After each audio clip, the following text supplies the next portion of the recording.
Picture this. Your own father looks you dead in the eye and calls you the disappointment in front of your entire family.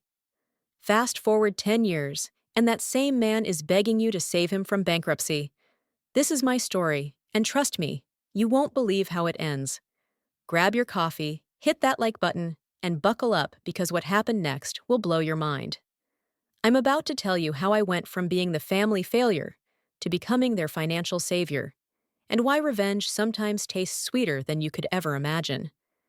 But here's the twist nobody saw coming, including me. This story has three parts: the humiliation that broke me, the journey that made me, and the moment that changed everything. Stay until the end, because the final confrontation with my father will give you chills. My name is Sarah, and 28 years ago, I was born into what everyone called the perfect family. My father owned a successful construction business. My mother was the town's favorite real estate agent, and my older brother Marcus was the golden child who could do no wrong. He was the star quarterback, valedictorian, and naturally gifted at everything he touched. Then there was me, the accident baby who came along 8 years later when my parents thought they were done having kids.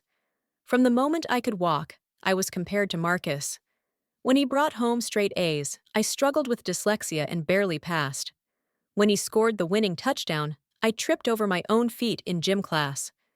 When he got accepted to Harvard with a full scholarship, I was rejected from every college I applied to. My parents never missed an opportunity to remind me that I wasn't measuring up to the family standard. The worst part wasn't the constant comparisons. It was watching my father's face every time I walked into a room. That look of disappointment became so familiar, I started to believe it was my natural state. He would literally sigh when I spoke up at dinner, roll his eyes when I shared my dreams, and change the subject whenever anyone asked about my future. My mother would defend him, saying he just wanted the best for me, but we all knew the truth. The breaking point came during my 19th birthday dinner. I had just gotten my first job at a local marketing firm, and I was so excited to share the news with my family. I thought maybe, finally, I had done something right. I walked into that restaurant with my head held high, ready to prove that I wasn't a complete failure. Little did I know, I was walking into a trap that would shatter what little confidence I had left. Marcus had just gotten engaged to his college sweetheart, and my parents spent the entire dinner gushing over their perfect son and his perfect future. When I finally found a moment to share my news about the job, my father didn't even look up from his steak. He took a long sip of his wine, set down his glass, and said the words that still echo in my mind today. "Well, at least someone was desperate enough to hire the disappointment," he said with a cruel laugh. The entire table went silent. My mother looked mortified. Marcus shifted uncomfortably in his seat, and I felt something inside me die. But my father wasn't done. He looked directly at me and continued, "I just hope they don't expect too much from you, Sarah. We all know how that usually turns out." I excused myself to the bathroom and cried until my makeup was completely ruined. When I came back to the table, they were all laughing about something Marcus had said, and it was like I didn't even exist. That night, I made a decision that would change the trajectory of my entire life. I was done being the disappointment. I was done being invisible. I was done letting my father's words define who I was. I moved out of my parents' house the next week and cut contact with most of my family. I poured every ounce of energy I had into that marketing job, working 16-hour days and learning everything I could about digital advertising and social media strategy. My coworkers thought I was crazy, but I had something to prove, and failure was no longer an option. The first year was brutal. I lived in a studio apartment that barely had room for a bed, survived on ramen noodles and determination, and worked weekends while everyone else my age was partying. But slowly, things started to change. My campaigns were getting results. Clients were requesting me specifically, and my boss started talking about promotions. For the first time in my life, I was good at something. By my second year at the company, I had been promoted twice and was managing my own team. I started freelancing on the side, building websites and running social media campaigns for small businesses. The extra income allowed me to move to a better apartment and actually buy groceries instead of living on instant meals. More importantly, I was starting to believe in myself again. The girl who had been called a disappointment was slowly disappearing, replaced by someone who was hungry for success. 3 years after that devastating birthday dinner, I made the decision that would change everything. I quit my job and started my own digital marketing agency. Everyone thought I was insane. My former colleagues said I was throwing away job security, my few friends questioned my timing, and my family, well, I hadn't spoken to them in months, but I could imagine their reactions. Starting a business with nothing but determination and a few $1,000s in savings was terrifying, but I had an advantage that most entrepreneurs don't have. I was fueled by spite. Every time I wanted to quit, I remembered my father's words. Every time a client rejected my proposal, I thought about that look of disappointment in his eyes. Every time I worked until 3 in the morning, I was proving that the disappointment could succeed. The first year of my agency was a roller coaster of emotions. I landed my first major client, a struggling restaurant chain that needed to completely overhaul their online presence. I threw myself into their project like my life depended on it, because in many ways, it did. I redesigned their website, created a comprehensive social media strategy, and launched targeted advertising campaigns that tripled their online orders within 6 months. Word started to spread about the young woman who could transform businesses overnight. My client base grew from one struggling restaurant to a dozen small businesses, then to larger companies looking for fresh perspectives on their marketing strategies. I hired my first employee, then a second. Then suddenly, I had a team of 10 talented individuals who believed in my vision. The breakthrough came during my 4th year in business, when I landed a contract with a major tech startup. They had millions in funding, but couldn't figure out how to reach their target audience.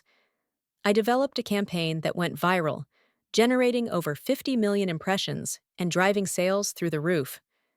The startup's valuation doubled within 6 months, and suddenly, everyone in the industry knew my name. Success started snowballing in ways I had never imagined.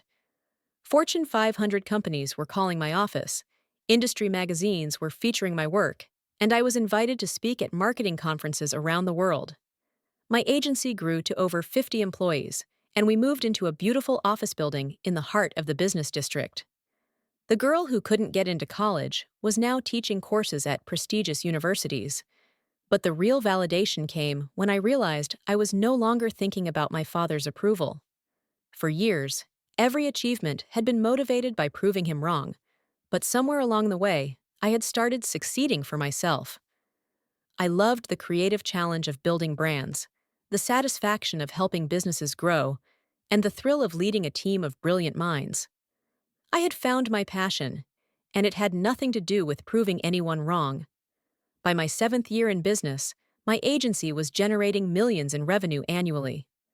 I owned a beautiful home, drove a car I had dreamed about as a teenager, and traveled the world for both business and pleasure.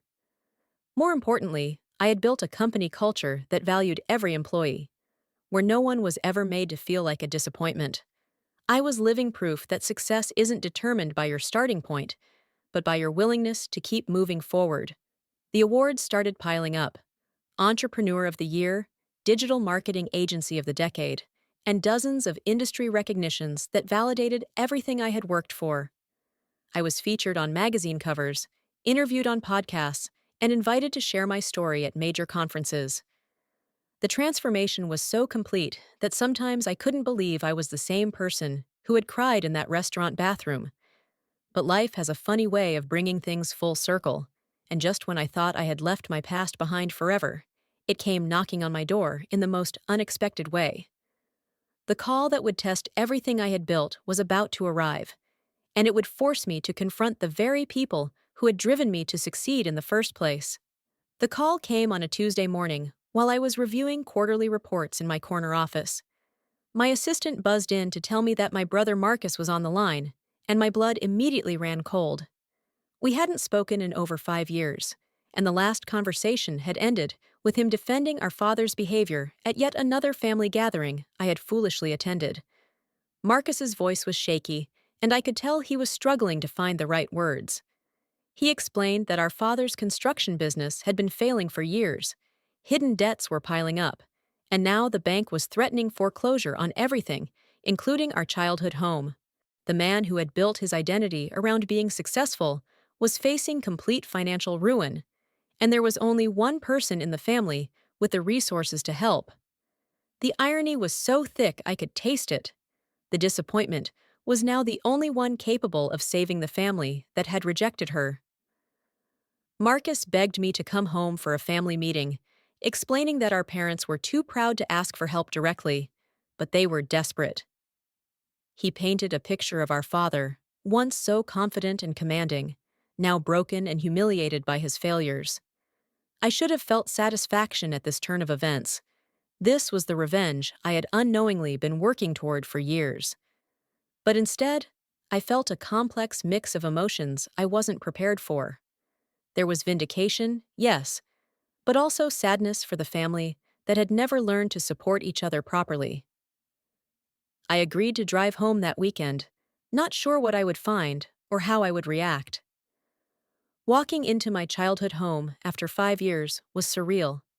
Everything looked smaller and older than I remembered. My parents sat at the same dining room table where I had been humiliated on my 19th birthday, but now they looked fragile and defeated. My father, who had once seemed larger than life, appeared to have aged 20 years in the 5 since I had last seen him. The conversation was awkward and painful. My mother cried while explaining their financial situation, and Marcus laid out spreadsheets showing debts that totaled more than most people make in a lifetime. But it was my father's reaction that surprised me the most. The man who had never apologized for anything in his life sat quietly, staring at his hands, unable to meet my eyes. The power dynamic had completely reversed, and we all felt it. When they finally asked for my help, the room fell silent. I had imagined this moment countless times over the years, picturing myself delivering a crushing rejection that would make them feel the way they had made me feel.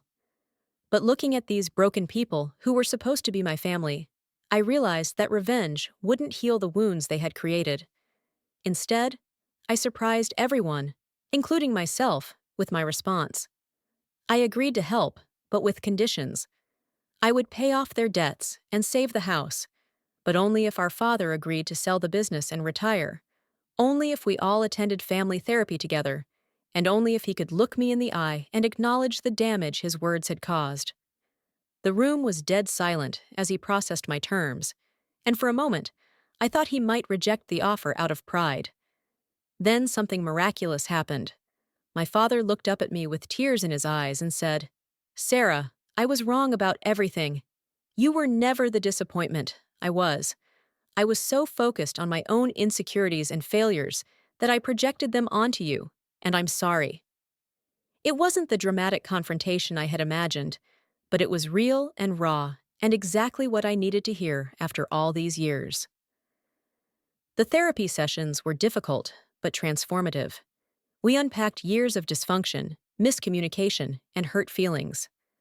My father revealed his own struggles with depression and feelings of inadequacy, explaining how he had used criticism as a way to motivate, never realizing the damage he was causing. It didn't excuse his behavior, but it helped me understand it.